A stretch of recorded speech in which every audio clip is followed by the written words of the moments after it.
Here's a couple of tips and tricks for your right engine airbox e-pump. First thing first, to charge your right engine airbox, you should use the supplied USB-C cable. Look around your house for a powerful charging cube. Keep in mind, small 5-watt charger cubes are just not powerful enough for the pump. Ideally, you want to look for a minimum of 30 watts charger, like an iPad charger. Those are working great and should charge your pump very quickly. You can also use a 60-watt computer charger. Those will also charge your pump fairly quickly. In our opinion, the best charger to use is the supplied car charger. You can basically charge your airbox on the way to the beach.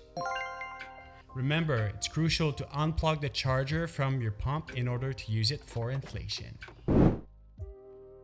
You might notice that your pump is switching back and forth between the two motors during the early inflation of your kite and wing. If that is the case, your wing or kite might simply be folded too tight. Unfold it and start pumping. You'll notice that your pump will use the low pressure high speed motor at first and then turn into the high pressure low speed motor. If your pump is still switching back and forth between the two motors, you might have to reset the air pressure sensor. In order to do so, press simultaneously the plus and minus button on your pump for 3 seconds. This will reset the air pressure sensor and you should be good to go.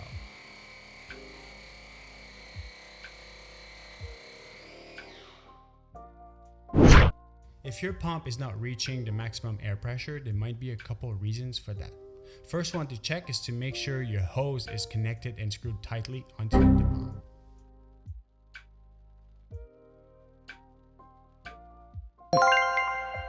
The second one to check is to make sure that your nozzle is connected tightly onto the hose.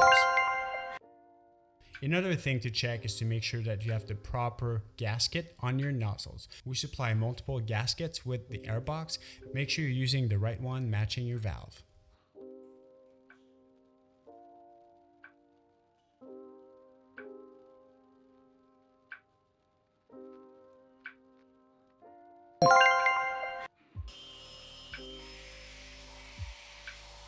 Once you're connecting your airbox nozzle to your valve, make sure it's sealed tightly. You'll notice there's a small black string connecting two of the nozzles together. Make sure that black string does not get in the way. Some customers might want to install a filter on the air intake of the airbox, although this is a terrible idea. Do not obstruct the air intake of the airbox.